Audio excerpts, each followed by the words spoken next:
il figlio di un conte, si voleva già sposare, noi voleva l'inglesina della figlia d'un cavalier, noi voleva l'inglesina della figlia d'un cavalier,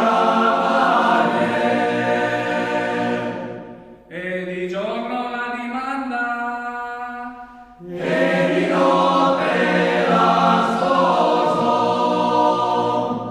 e poi la mattina l'ora per la Francia se ne andò, e poi la mattina l'ora per la Francia se ne andò.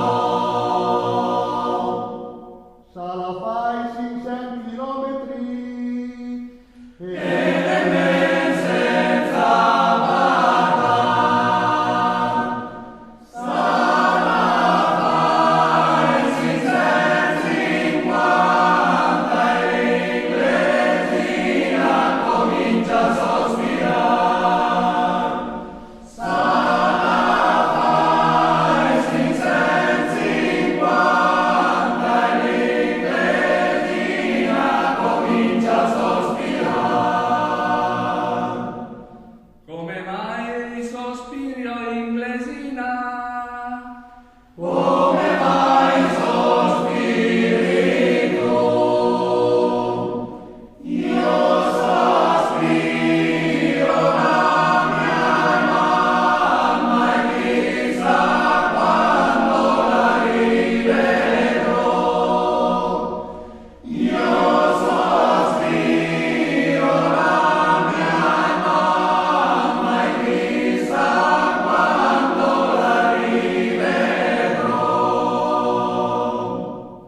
se tu sospiri la tua mamma, Mille ragioni sospirar,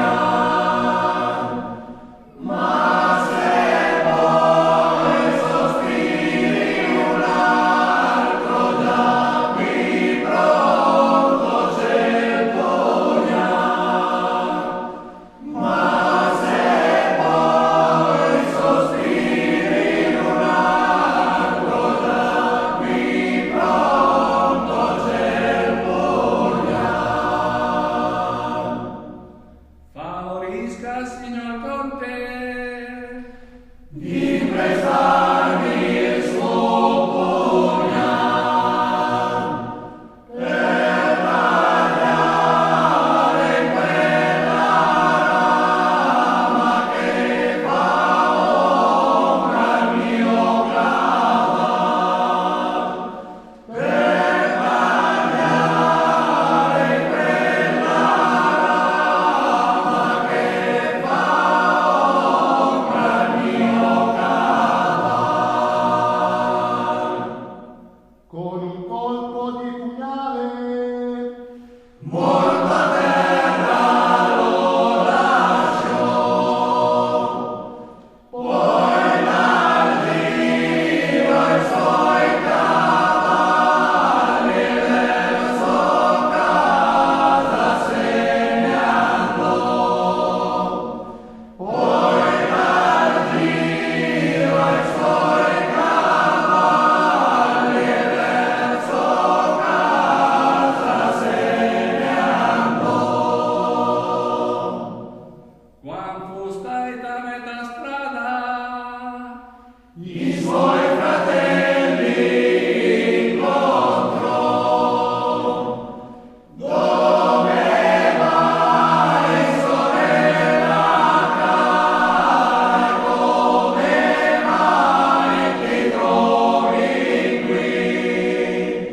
Dove vai, sorella cara, come mai ti trovi qui?